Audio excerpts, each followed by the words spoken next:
하나님 앞에서 어떠한 존재인가? 하나님 보실 때 우리 사람의 존재는 티 끌고 갔습니다. 내일 일을 너희는 자랑하지 말라. 너희 생명이 무엇이냐? 너희는 잠깐 보이다가 없어지는 안개니라 하고 야고보서 4장에 말씀하고 있습니다. 우리는 잠깐 보이다 없어진 안개입니다. 우리는 죄악 가운데 출생했고 죄악 가운데 죽는 썩어짐의 종로로 하는 데서 벗어나지 못하고 또 하나님이 명백하게 그만 네가 이것을 먹으면 죽는다고 했는데 이것을 먹으면 하나님같이 된다고 하는 거짓말 가운데 그것을 먹었고 하나님께 명백하게 불순종을 했고 또 선악을 아는 그 과실을 먹으면서 자기 나름대로 선과 악을 세웁니다. 지구에 있는 70억이 넘는 지금의 사람들은 자기 나름대로 선과 악의 기준을 가지고 있습니다. 자기가 생각하는 것이 옳은 것입니다. 그런데 우리가 이 구원받고 나서 구원이 끝이 아니라 교회 안에서 서로 섬겨주는 것을 배우는 것이 진정한 구원의 목적이고 이것이 바로 천국에 가서 우리가 생활할 것에 대해서 지금부터 연습하는 것입니다. 우리가 개인적으로 구원이 아무리 분명하고 올바르다 할지라도 교회를 모른다면 그 사람은 아직까지 선하게 그 열매를 먹은 그 결과 가운데 묶여 있습니다. 여전히 자신의 그 기준을 내려놓지 못하고 있는 것입니다.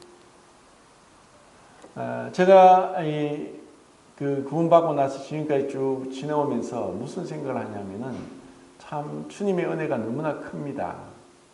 주님의 은혜가 아니었더라면은 제가 어떻게 구원받고 또 주님의 은혜가 아니었더라면은 부족함이 많고 연약함이 많음에도 불구하고 우리 모임에서 이렇게 신앙생활을 하고 또 주님을 말씀을 따라서 성도들을 가르치고 또 섬겨줄 수 있는 이러한 은혜가 얼마나 참 큰 은혜인가 하는 생각을 합니다. 그리고 지금 제가 생각해 보면은 많은 시간을 소요되어서 조금은 알 것 같습니다. 주님 안에서 자라가는 것이 무엇이고 또 섬기는 것이 무엇인지 이제 조금은 알 것 같습니다. 그렇다고 해서 제가 어느 정도 완전히 이르렀다 그렇게 얘기하는 건 아닙니다. 제가 지난주에 말씀드리면서 이 복음의 두 가지 큰 오류, 복음을 깨달았다 할지라도 이 두 가지 큰 오류가 있다는 것을 말씀을 드렸는데 빌립보서 3장에서도 이것을 사도 바울이 언급하고 있습니다. 그것은 율법주의와 율법 폐기론자입니다. 율법주의는 너희가 성령으로 시작하였다가 육체로 마치겠느냐 하고 갈라디아서에서 사도 바울이 그렇게 언급한 것처럼 이 율법주의는 구원받았음에도 불구하고 우리가 죽을 때까지 따라오는 것입니다. 우리가 성령의 인도를 받고 성령을 쫓아 행하지 아니하면은 육체의 욕심을 이루고 또 율법 아래 또 스스로 가두게 됩니다. 그러면 성령의 인도를 받고 성령을 따라가는 것은 전적으로 수동적이고 우리가 주님 안에서 얼마나 겸손하고 어린아이 같은 단순한 마음으로 주님 앞에 엎드리느냐에 따라서 성령이 나를 주관할 때 그때서야 우리는 주님이 원하는 그러한 율법에 얽매이지 않고 갈 수 있습니다. 그런데 율법은 구원받고 나서 계속 또 어떤 율법을 스스로 만들면서 기준을 세웁니다. 오늘날 우리나라의 교파교회는 이런 율법주의, 성경적으로 말하면 갈라디아주의에 빠져 있다고 볼 수 있습니다. 분명히 그 가운데 구원받은, 은혜로 구원받은 자가 있음에도 불구하고 그 교회에서 또 그 교단에서 만든 헌법을 통해서 또 다른 율법을 만들어서 사람들을 얽어맵니다. 그런데 우리에게 이 주어진 이 은혜의 복은 무엇입니까? 그리스도께서 우리를 자유케 하려고 자유를 주셨습니다. 이 자유는 이 죄와 사망과 심판과 사단으로부터 지옥으로부터의 자유이기도 하지만 선악을 알게 하는 기준의 열매를 먹은 이 사람들이 각자 자기 가운데 뭔가 법을 세우고 그것을 따라서 행하려고 하는 그와 같은 인간의 어떤 그 관습, 인간의 어떤 정치적이나 문화적인 체계, 그리고 한 교회 안에서 교회 법, 이런 많은 것들로부터 자유케 되는, 이것이 진정으로 율법주의에 빠지지 않는 것입니다. 그리고 많은 사람들이 왜 그리스도 안에 성장하지 못하느냐. 제가 지난주 말씀드린 것처럼 옛사람의 습관 가운데서 벗어나지 못합니다. 이 옛사람의 습관을 벗어나는 것은 참으로 중요합니다. 그런 얘기가 있습니다. 그 몸무게가 1톤이 넘는 엄청난 코끼리를 훈련시키고 하는 방법이 어린 아기 코끼리의 그 발에다가 줄을 매서 이제 묶어둡니다. 그러면 어린 아기가 코끼리가 움직이려고 하면은 그 줄이 묶여서 줄이 닿는 데까지만 가지 더 이상 가지 못합니다. 그런데 이런 이제 아기 코끼리에게 이렇게 훈련을 시켜서 시간이 지나서 이제 어미 코끼리가 되고 몸무게가 1톤 가까이 육박한 그런 엄청난 몸무게가 됩니다. 그러면 그만큼 힘도 세어졌죠. 그런데 이 어른이 된 코끼리는 어릴 때 묶여있던 줄 때문에 더 이상 그 줄이 탁 걸리면은 그걸 충분히 자기 힘으로 줄을 뽑아버리고 끊어버리고 갈 수 있는데도 줄을 끊지 않고 그대로 있다는 것입니다. 강아지를 훈련시키는데도 강아지에게 그 집을 두고 그 바운더리를 두고 그 안에 있게 합니다. 그리고 자기가 어떤 볼일 보고 먹이를 먹고 나서 어디 잠을 자거나 어디 가는데 가지 않고 오로지 그 바운더리 안에 들어가도록 훈련을 시키면은 나중에 야단을 치지 않아도 지가 스스로 알아서 그 바운더리 안에 들어갑니다. 그것이 자기의 구역이라고 이제 학습을 받았기 때문에 그 이상 벗어나려고 하지 않습니다. 뭐 새는 그렇지 않겠지만 새를 새장 안에 가둬두면은 새장 문을 열어도 문 열린지도 모르고 계속 그 안에 갇혀 있는 것입니다. 그런데 이것이 우리 사람에게도 있습니다. 우리가 얼마나 많은 부분에 있어서 옛사람의 그 자아에 사로잡혀서 자유치 못하고 그런 내 옛사람의 기질 가운데 얽매여 있습니까? 이것은 사람마다 차이는 있을지라도 모든 그리스도인들이 이와 같은 데 얽매여 있습니다.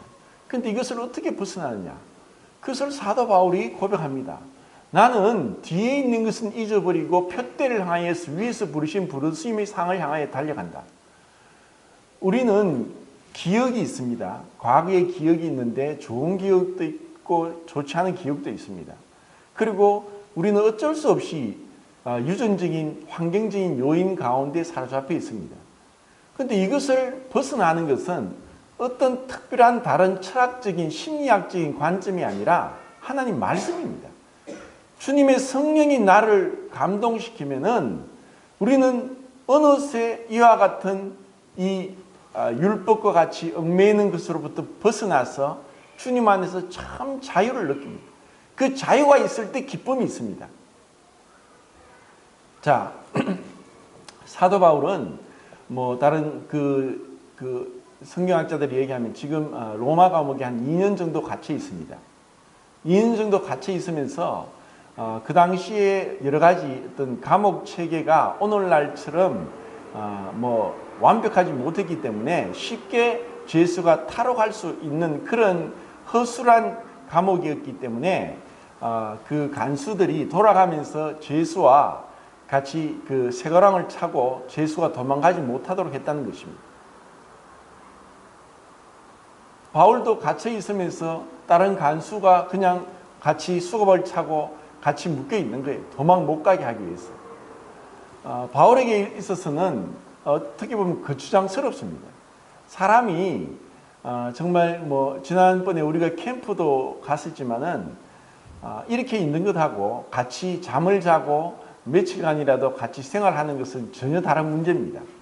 왜냐하면 그 사람이 어떤 잠자는 습관이나 또 다른 사람을 배려하는 거나 또 다른 사람을 어떻게 더 섬겨주기 위해서 조심하는 거나 이러한 것들이 전혀 안 되어 있고 사회생활이나 어떤 인격적인 부분에 안 되어 있을 수 있기 때문에 자기는 뭐 평상시 자기가 집에서 하는 것처럼 행동하지만 다른 사람과 같이 있다 보니까 다른 사람에게 피해를 줄 수 있는데 그것을 알지 못합니다.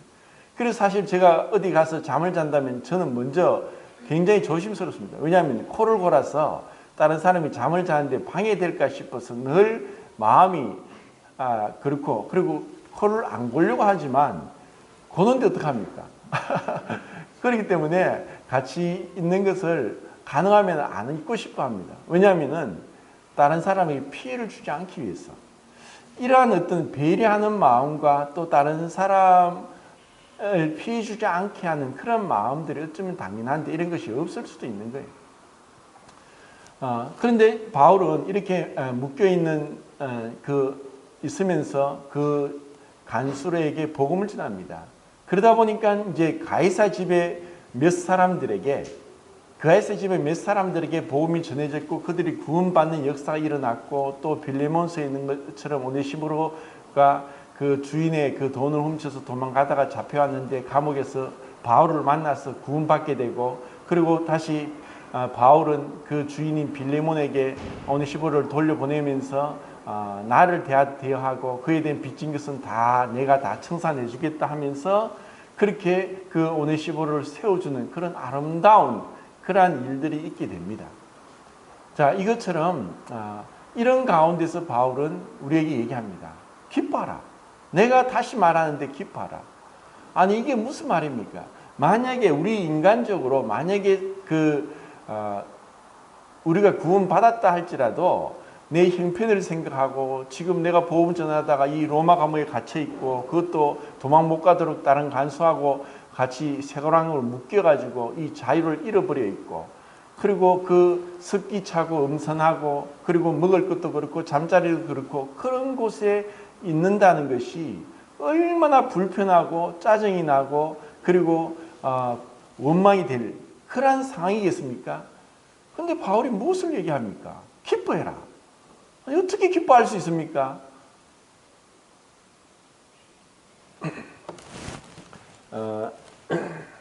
마이크도 없네요. 오늘 제가 정신이 없네요. 마이크 좀 주세요. 오늘 써서 죄송한데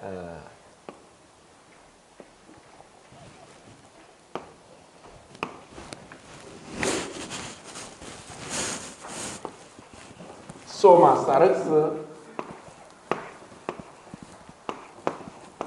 프시케 이것이 이제 성경에 나오는 몸이고 또 육신이고 또 뭐 사람 아니면 인격, 정신, 뭐 마음 이렇게 이제 번역이 되는데 이렇게 이제 다르게 쓰고 있는 이유는 무엇이냐? 우리 보통 이제 몸이라고 할 때는 전인격적인 그러한 부분에서 이 소마라는 단어를 씁니다. 이것은 이제 우리 하나님의 형상과 모양대로 창조한 이 사람을 그냥 일반적으로 일컬을 때 이 소마라는 단어를 씁니다. 근데 이 사락스라는 단어는 육체, 이 죄의 종이고 썩어짐의 종으로 타고 그리고 사단의 권세 아래 매여서 이 육체의 정욕대로 하고 있는 이것을 사락스라고 하면서 하나님의 법에 굴복치 아니할 뿐 아니라 굴복할 수도 없고 육신에 있는 자는 하나님과 원수가 된다고 하는 그러한 의미에서 이 사락스를 얘기합니다. 그리고 이제 프시케는 이 지정의를 얘기하는 하나님의 형상대로 만든 지정의를 가진 그러한 우리의 존재를 얘기합니다. 근데 우리가 여기서 그리스도인으로서 살아가기 위해서는 이 육체, 이 사락스를 예수님께서 십자가에 못 박혀 돌아가신 것처럼 우리가 그 그리스도의 죽음에 동참하고 완전히 부정하지 않으면은 안 되는, 절대로 하나님의 법에 굴복할 수도 없고 하나님과 원수가 되는 것을 얘기합니다. 그리고 이것을 또 다르게 이해하면 프시케라고 해서 우리의 지정의를 일컫는 우리의 육체의 모습은 이 지식적으로도 또 의지적으로도 감정적으로도 하나님 앞에 불완전하고, 이것은 개선해서 될 문제가 아니고 어떠한 심리학적이고 정신적이고 또 도덕적이고 철학적인 것으로서도 하나님 앞에 인정받지 못하는 것을 얘기합니다. 그런데 하나님의 성령의 감동에 의해서 전해지는 이 성경의 진리의 말씀이 아니고서는 여기서 해방받을 길은 없습니다. 사람들이 볼 때는 그건 훌륭한 철학이다, 훌륭한 어떤 심리학적인 표현이다 할지 몰라도 하나님 앞에서는 다 무익한 것입니다. 얼마나 무익하냐? 십자가에 못 박아야 되는 것입니다. 십자가에 못 박아야 되는 것을 우리가 아무리 꾸미고 또 개조하고 또 학습하고 노력한다고 해서 하나님 앞에 인정되지 않습니다. 예수님이 왜 십자가에 죽으셔야 했습니까? 전적으로 이것은 하나님 앞에 가증스러운 것입니다. 그런데 우리는 무엇을 가지고 있습니까? 내 나름대로 지식과 감정과 의지를 가지고 있습니다. 이것을 아도르 핑크가 그렇게 얘기했습니다. 이 복음은 이 육에 속한 사람이 받아들이기에는 너무나 영적이고, 그리고 그의 교만을 꺾기에는 너무나 겸손하고, 그의 저항하는 의지가 받아들이기에는 너무나 강요적이고, 그의 어두운 지각이 이해하기에는 너무 숭고하고, 그의 땅에 속한 욕망이 받아들이기에는 너무나 거룩하다, 이렇게 얘기하면서 이 복음은 우리의 어떤 하나님 앞에서 처리가 되지 않으면은, 하나님의 전적인 100% 은혜가 아니면은 이 복음을 받아들이기 어렵습니다. 교회를 오랫동안 다녀도 당신은 죄인입니다 하는 그 한마디에 화를 내면서 돌아가는 게 육신적인, 아직까지 자기의 죄가 어떤지 모르는 것입니다.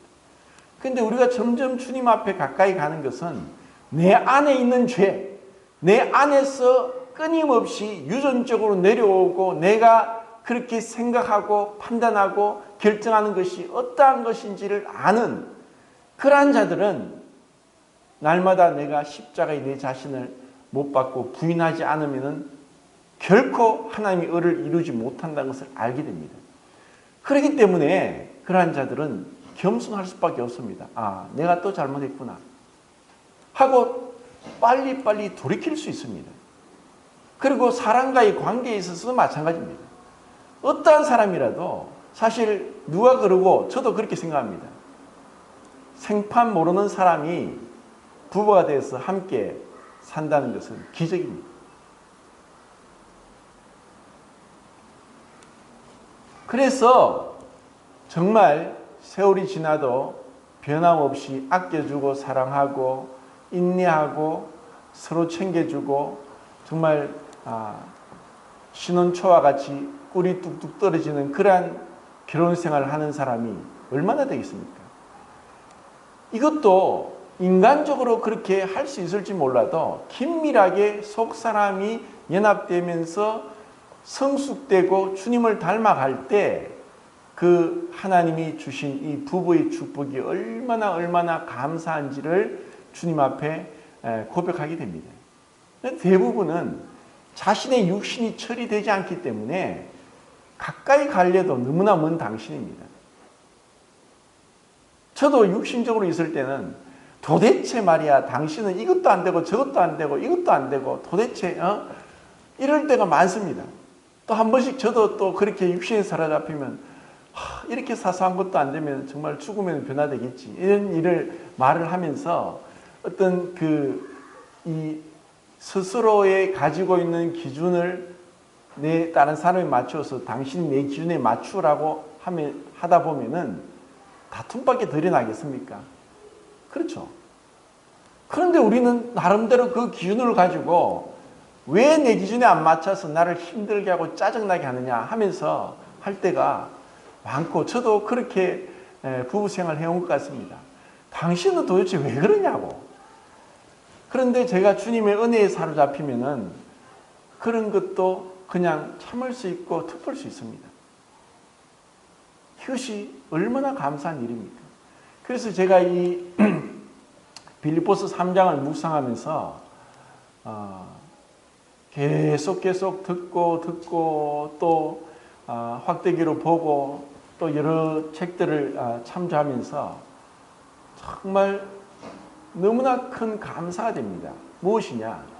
우리가 그 주님의 죽음과 부활에 동참하고 연합되는 것이 단순히 관념적으로 지식적으로 있는 것이 절대로 아닙니다.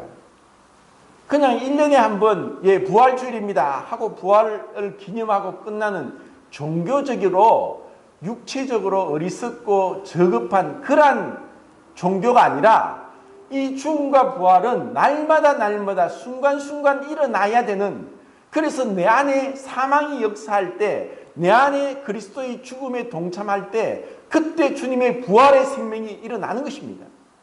그런데 우리는 그 주님의 죽으심에 대해서 얼마나 알고 있습니까? 그 죽으심이 어떠한 것입니까? 그건 절대로 모릅니다. 제가 전에 그 필리핀 선교지나 또 미얀마 선교지나 또 저기 요르단에 갔을 때 뭘 느꼈냐 하면은 내가 이런 곳에 자야 된단 말인가? 이런 그 생각을 했습니다. 정말 그들은 못 삽니다. 그리고 보니까 이 집안이라고 하는데 이걸 신발을 벗고 들어갈 수 없는 거예요. 근데 거기 있는 사람들은 신발을 벗고 들어가요. 근데 저는 이런 부분에서 너무나 쓸데없는 그걸 뭐랍니까? 결벽증적인 그런 증상이 있어서 신발을 신기 전에 그 맨바닥에 발을 닫으면은 제 스스로 용납이 안 됩니다. 왜냐하면 어떻게 그 신발로 온 데를 다닌 그 더러운 바닥에 발을 딛고 또다시 신발을 신어서 신발을 더럽히고 그런 더러운 발로 또 집에 들어가고 또 옷을 입고 하느냐. 저는 그런 기준이 아직까지 있습니다. 그런데 다른 사람이 그러는 것은 그냥 눈 감습니다. 지금 안 보이니까 눈 안 감아도 되죠.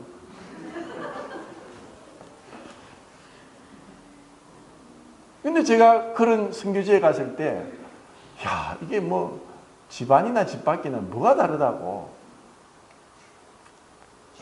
근데 그런 곳에서 잠을 잔다는 것은 이거는 엄청난 내 자신에 대한 포기, 그리고 부정, 그리고 인내가 아니면 불가능합니다. 자, 예수님께서 십자가에서 죽으시기 전에 예수님 무엇을 하셨습니까? 하나님과 동등됨을 취할 것을 여기지 아니하시고 자기를 비워 종의 형체를 가져 사람의 모양으로까지 오셨습니다. 그것이 이제 십자가의 죽으심의 첫 단계입니다.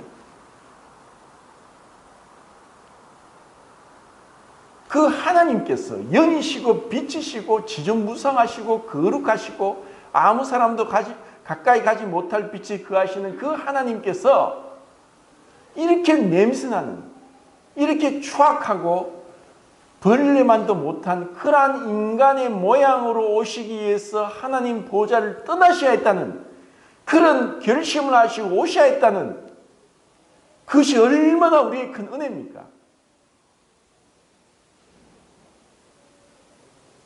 주님의 십자가의 죽으심이, 그 죽으심이 단순히 그 죽으심에 끝나는 것이 아니라 그렇게 자기를 완전히 피우실 수 있었던 근거는 무엇입니까? 사랑입니다. 사랑하면은 모든 것을 극복하고 가능합니다. 제가 전에 이 주님의 사랑을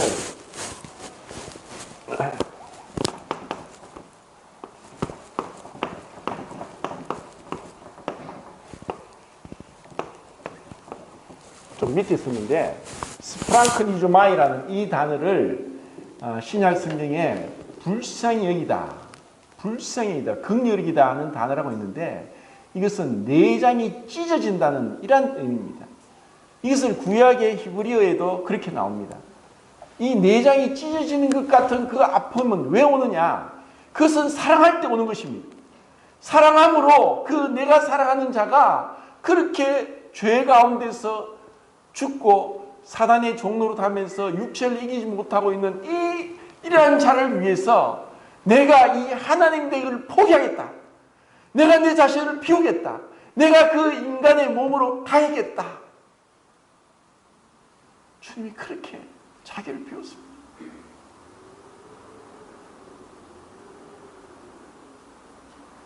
우리가 그런 얘기를 합니다. 자식을 이기는 부모가 없다고. 내 몸에서 난 자식인데 내 뜻대로 안 됩니다. 때로는 말도 잘 듣지 않고 불순종하고 자기 고집대로 하고 하라고 해도 잘 안 합니다.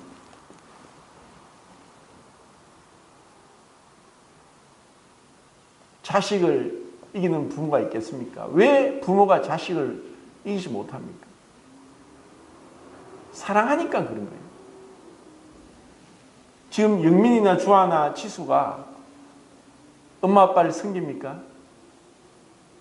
걔들은 끊임없이 섬김을 받고 있습니다. 그리고 나중에 커서 자기 고집대로 하면은 부모님이 어떻게 할 수 있겠습니까? 어릴 때는 할 수 있죠. 이제 나이가 들고 하면은 자기 고집대로 한다면은 어떻게 할 수 없는 거예요. 하나님이 야곱을 불러서 야곱을 인도하시고 기르십니다.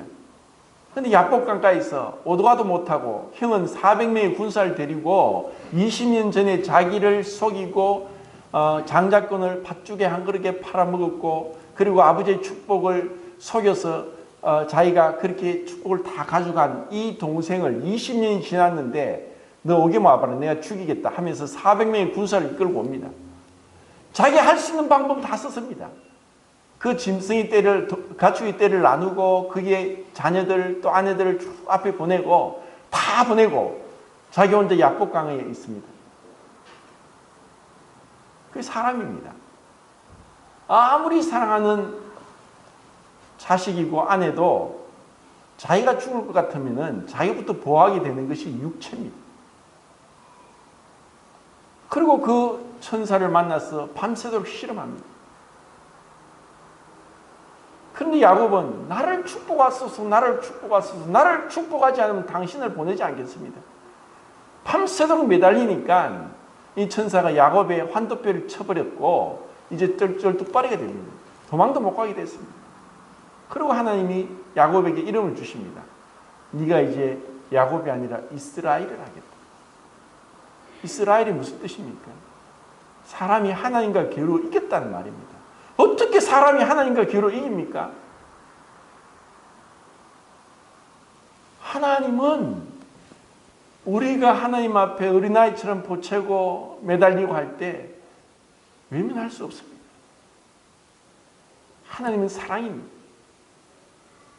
하나님이 이렇게 자기를 비우기까지 한 그것을 통해서 우리가 겸손이 무엇이고 자기를 부인하는 것이 무엇이고 다른 사람의 발을 씻기는 것이 무엇이고 배워가는 것이 성숙한 신앙인으로 자라가는 것이고 그리고 내가 어떤 상황에서도 도저히 이것은 정말 짜증이 나서 뭐 이 뜻대로 되지 않는 이게 완전히 막 이 얼굴에 열이 나서 할 수 없는 그런 가운데서도 주님을 생각하면서 주님 감사합니다 하고 내 감정을 십자가에 못 박고 내가 말하는 기뻐라.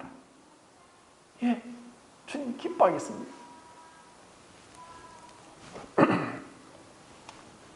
우리는 말로서도 표정으로서도 행동으로서도 다른 사람에게 육체를 가지고 있는 이상 상처를 줄 수밖에 없습니다. 아무리 잘한다고 할지라도 한쪽으로는 잘 되어가지만 다른 쪽에서는 그것으로 인해서 허점이 나오고 또 잘못된 점이 나오는 것이 사람입니다. 사람이죠. 완벽한 사람이 어디 있습니까? 그래서 이런 허물을 덮어주는 것을 배우는 것이 사랑이고 교회 생활입니다. 자, 율법주의에 대해서 제가 얘기하면서 율법주의, 우리가 이 옛사람의 습관을 벗어버리고 새사람을 덧입고 속사람을 강건케 하기 위해서 그럴 때 이 지정의, 내가 알고 있고 판단하는 것, 또 나의 감정, 나의 의지, 이와 같은 부분에 있어서도 주님의 은혜로 옛사람의 그 기질대로 하지 않고 새사람을 덧입은 대로 온유함과 겸손함으로 오래 참고 용납하고 또 섬겨주기를 먼저 하고 나보다 남을 더 낫게 여기라고 하는, 이것은 절대로 옛사람이 할 수 없고 하기 싫어하고 하지 못하는 그와 같은 하나님의 그 말씀을 이루기 위해서는 성령에 의지하는 이 세 사람밖에 없습니다. 그게 가능합니까? 하나님이 말도 되지 않는, 야, 어떻게 내가 지렁이도 밟으면 꿈틀거리고 그렇게 미천하고 보잘것없는 지렁이도 밟히면 꿈틀거린다고 하는 의미로 우리에게는 다 자존심이 있는데, 자존심을 뭉개고 자존심을 함부로 하는 그러한 자들에게 대해서 참습니까? 싸우든가 못 참으면 돌아가서 비난하든가 저주하든가 죽이겠다고 하는 것이 이 옛사람의 모습입니다. 그런데 이것으로서는 끊임없는 분쟁, 절대로 평화가 없습니다. 내 안의 죄를 어떻게 보느냐? 인류 역사를 보십시오. 전쟁이 끊이지 않은 날이 없습니다.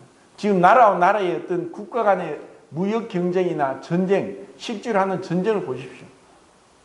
우리나라 역사를 보십시오. 그리고 내 자신을 잘 보십시오. 얼마나 많은 허물이 있고, 얼마나 많은 실수가 있고, 얼마나 많은 죄가 있고, 얼마나 많은 넘어짐이 있었습니까? 그런데 이것을 내가 선악을 알게 하는 그 열매를 먹은 그 결과로 자기 자신도 자기를 용납 못하면서 다른 사람에게 잣대를 대면서 이렇게 안 했으니까 이러고 화를 내고 이러면 어떻게 되겠습니까? 그러니까 주님, 정말 우리는 주님의 은혜가 필요합니다. 그래서 허물이 있으면 내가 잘못했구나 용서를 구하고, 그리고 덮어주면서 또 세워주고, 예수님이 그랬던 것처럼 정말 할 수 없는 그런 가운데서 하늘 보좌를 버리고 이 땅에 사람의 모습으로 오기까지 했던 그 예수님처럼 우리가 머리를 숙이는 것이고 무릎을 꿇는 것이고, 그리고 그들의 냄새만 발을 씻어주는 것입니다. 그것을 배워야 됩니다. 그것이 성숙하는 길입니다. 그리고 이런 율법주의와 반대되는 율법 폐기론자는 이런 논리입니다. 예수님은 율법의 마침이 되셨다. 그래서 이제는 더 이상 나를 얽어매는 것이 없고 자유하다 하면서 방종하는 것입니다. 그리고 예수님의 그 십자가의 구속으로 인해서 나의 모든 죄와 허물이 없어졌다 하면서 이제는 더 이상 이제 구원을 받았으니까 구원을 잃어버릴 수도 없고 천국 가는 것이 맞다고 하면서 자기 마음대로 하는 것입니다. 이것은 율법에 대한 큰 오해입니다. 율법은 구원받기 위한 조건으로서는 부족합니다. 그런데 율법은 구원받은 자로 삶의 지침으로서는 필요합니다. 만약에 율법이 없으면 우리가 지금 모이고 있는 이 모임이 얼마 되지 않지만 이 안에서 나름대로 체계를 세우고 질서를 정하지 않으면 중구난방이 되고 어려움이 됩니다. 우리가 진리인 부분에는 목숨 걸고 싸야 됩니다. 진리인 부분에는 통일을 해야 됩니다. 그런데 진리가 아닌, 이럴 수도 있고 저럴 수 있는 부분은 융통성이 필요하고 자유가 필요합니다. 그리고 그 위에 사랑을 더해야 됩니다. 이시 독일의 유명한 신학자 행스텐베르크가 말한 본질적인 것은 통일을, 비본질적인 것은 자유를, 그 위에 사랑을 이렇게 얘기하는 것입니다. 시간이 이제 말씀을 마치겠습니다. 빌립보서 3장을 제가 한 절 한 절 보고 교제를 하려고 했는데 하나도 보지 않고 지나갔네요. 그리스도 예수를 아는 지식이 가장 고상함을 인합니다 하는 그 말씀이 몇 절이죠? 그 구절을 한 구절을 읽고 마치겠습니다. 8절입니다. 예, 8절 같이 읽겠습니다. 시작. 또한 모든 것을 헤롯님은 내 그리스도의 예수를 아는 지식이 가장 고상하기 때문이라. 내가 그를 위하여 모든 것을 잃어버리고 내 스스로 여기는 그리스도를 얻고. 예, 우리 이 신앙생활에 있어서 정말 이 생명 되신 그리스도의 영이신 성령님을 따라 행하면서 우리 안에 자유가 있고 또 그 안에 질서가 있고 또 그 안에 섬김이 있고 또 그 안에 사랑이 풍성한, 그리고 우리의 허물을 용서받고 또 나를 존중하고 있다는 것 때문에 우리가 가식적이지 않고 꾸미지 않고 진실되게 있는 대로 편안하게 집과 같이 행할 수 있는 그러한 교회가 될 때 우리는 성숙할 수 있고 또 주님을 향해 자라갈 수 있습니다. 정말 주님은 그걸 원합니다. 왜냐? 그것은 천국에서 우리가 누리게 될 그런 아름다운 모습이 있기 때문입니다. 이 교회에서 그런 천국의 아름다운 모습을 우리가 배워가면서 자라가고 또 이 주님이 말씀한 이 그리스도를 아는 지식이 가장 고상하다. 주님을 알 때 모든 것이 해결됩니다. 이렇게 우리가 점점 더 서로에게 그 상처가 되지 않고 기쁨이 되고 그리고 항상 기뻐하고 감사하고 그렇게 하게 되길 바랍니다. 그리고 이렇게 되기 위해서는 전적으로 자기를 부인하고 무릎 꿇고 주님의 은혜를 구하면서 주님, 이 옛사람의 기질을 제가 스스로 어찌할 수 없습니다. 순간순간 일어나는 이 옛사람의 기질을 십자가에 못 박고 새 사람, 그리스도로 덧입은 새 사람으로서 살아갈 수 있도록 은혜를 주십시오 하는 그 시시때때로 주님을 의지하는 그 무시로 성령 안에서 기도하는 그것을 통해서 아름다운 교회 생활이 될 수 있기를 바랍니다. 감사합니다.